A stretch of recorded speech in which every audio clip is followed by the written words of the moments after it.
Guys, इस video में हम आपके साथ डिस्कस करेंगे आईसीटी से रिलेटेड जो मोस्ट इम्पॉर्टेंट पीवाईक्यूज हैं जो एग्जाम में बार बार पूछे जाते हैं, उसको यहाँ पे देखने वाले। ये एक पूरी सीरीज चलेगी।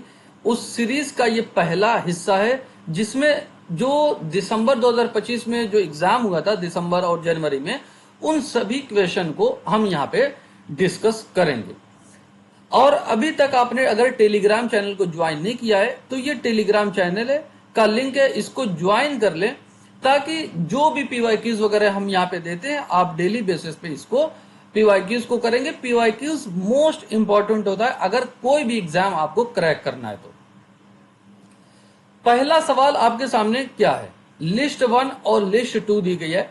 लिस्ट 1 में आपको अलग अलग कीज दी गई हैं जो कीबोर्ड में होती हैं और उसके क्या काम है, क्या फंक्शंस हैं, उसको या लिस्ट 2 में दिया गया है।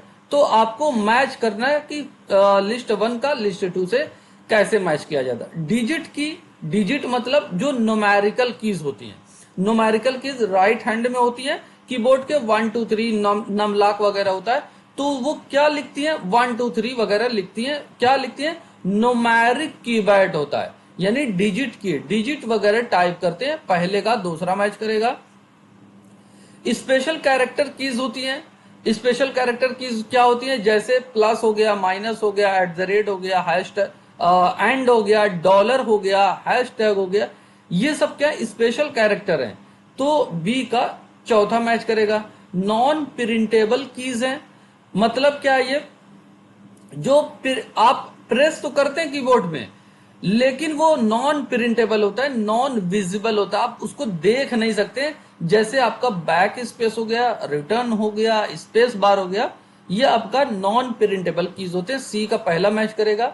और फंक्शंस की जो होते हैं F1 F2 यानी F1 से F12 तक जो होते हैं, F1 दबाते हैं तो हेल्प वगैरह की ऑप्शन खुल जाता है, F2 दबाते हैं तो किसी फाइल पर रख के F2 दबाएंगे तो रीनेम करने का ऑप्शन हो जाएगा। F5 से आप जानते हैं कि रिफ्रेश वगैरह किया जाता है, F11 से फुल स्क्रीन किया जाता है। ये सब क्या है, फंक्शंस की हैं जो सबसे ऊपर कीबोर्ड में टॉप पे दिए रहते हैं, F1 से लेके F12 तक। डी का तीसरा मैच करेगा और पहले का दूसरा मैच करेगा, पहले का दूसरा या तो ये हो सकता है या तो ये, और डी का तीसरा मैच करेगा तो ऑप्शन 4 आपका सही हो जाएगा। देखिए कितना बेहतरीन एक कीबोर्ड से सवाल पूछा गया। उम्मीद करते हैं ऐसे सवाल आप लोग अच्छे से याद रखेंगे, एग्जाम में फिर पूछे जा सकते हैं। आइए नेक्स्ट क्वेश्चन को देखते हैं। स्टूडेंट्स, इसमें देखिए रोम से रिलेटेड सवाल पूछा गया है जो असर्शन और रीजन बेस्ड पे है। कह रहे कि रोम जो होता है is a non volatile memory. ROM जो है एक नॉन वोलेटाइल मेमोरी है, ये बात बिल्कुल सही है।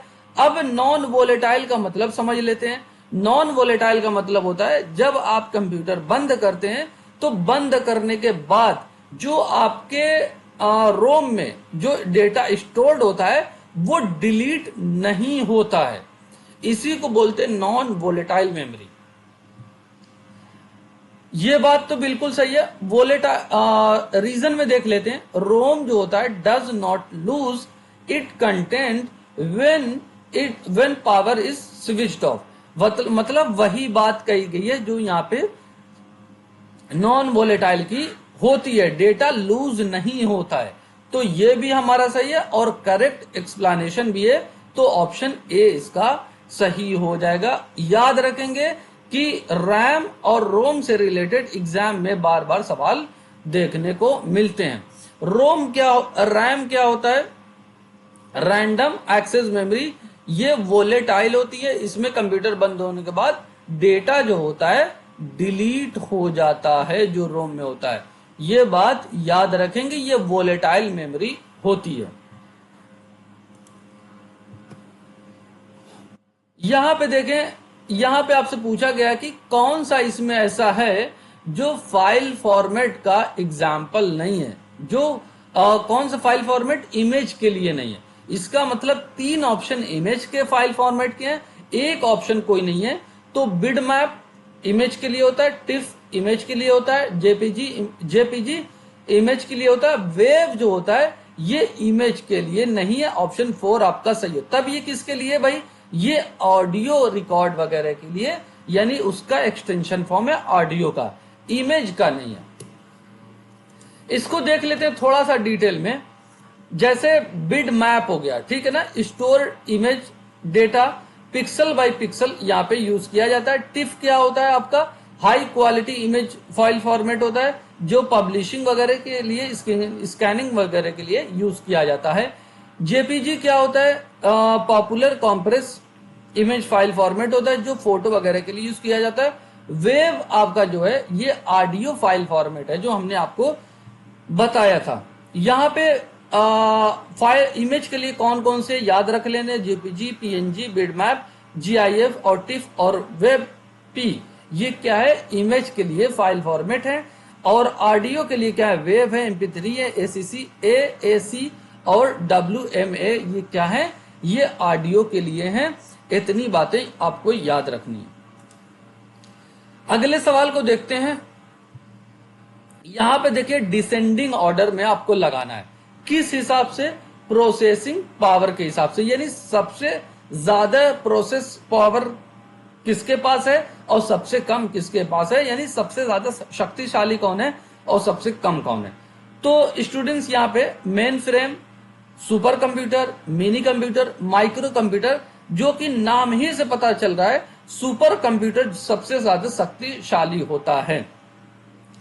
तो बी होगा, अगर बी होगा तो ये हो सकता है, ये हो सकता है, ये दोनों तो नहीं होगा। फिर उसके बाद मेन फ्रेम कंप्यूटर आएगा, तो बी के बाद ए आना चाहिए, तो आपका ऑप्शन बी सही हो जाएगा। फिर उसके बाद मिनी कंप्यूटर हो जाएगा, सी आएगा।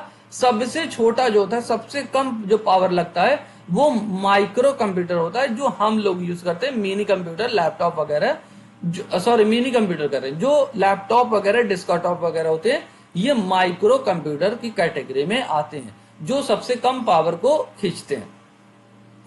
तो ऑप्शन बी इसका सही हो जाएगा। ये सारे क्वेश्चन दिसंबर और जनवरी 2026 में जो पेपर हुआ था उसमें पूछे गए। एक सवाल को और देख लेते हैं कि कौन सा इसमें लैंग्वेज है जो स्क्रिप्टिंग के लिए यूज की जाती है, मतलब ऑटोमेशन के लिए यूज की जाती है। तो इसका करेक्ट जो आंसर होगा वो ऑप्शन 4 हो जाएगा। विजुअल बेसिक जो है स्क्रिप्टिंग के लिए यूज होती है, ऑटोमेशन के लिए यूज की जाती है। इसका मतलब क्या है सर, इसका मतलब बेटा ये है कि इसमें जो होता है, जैसे आप कंप्यूटर ओपन करते हैं तो आपके पास गुड मॉर्निंग का मैसेज आता है, गुड इवनिंग का मैसेज होता है, ये ऑटोमेशन है, यानी खुद ब खुद काम कर रहा है। तो इस तरीके के जो मैसेज जनरेट पॉपअप खुल के आते हैं आपके सामने, ये विजुअल बेसिक के थ्रू इस्तेमाल किए जाते हैं, इसी के थ्रू बनाए जाते हैं। फोर्ट्रान क्या होता है भाई, फोर्ट्रान आपका मैथमेटिकल कैलकुलेशन के लिए, इंजीनियरिंग वगैरह में यूज किया जाता है। कोबोट क्या होता है, ये आपका बैंकिंग सिस्टम में यानी प्रोफेशनल बिजनेस वगैरह में यूज किया जाता है। C++ एक जनरल पर्पस के लिए लैंग्वेज यूज की जाती है। सारे लैंग्वेजेस है, सबका अलग अलग काम है जो हमने आपको बताया है। स्क्रिप्टिंग के लिए आपका विजुअल बेसिक का इस्तेमाल किया जाता है। हमने ये सारी बातें आपको बताई। इससे रिलेटेड जो हमने अभी बताया था, फोर्ट्रान 95 जो होता है साइंटिफिक और इंजीनियरिंग प्रोग्रामिंग लैंग्वेज है। कोबोट जो आपका बिजनेस ओरिएंटेड प्रोग्रामिंग लैंग्वेज है। C++ general purpose programming language है। विजुअल बेसिक जो आपका यूज किया जाता है स्क्रिप्टिंग के लिए, रैपिड एप्लीकेशन डेवलपमेंट के लिए। ये बातें आपको याद रखनी है, एग्जाम में बार बार पूछा जाता है।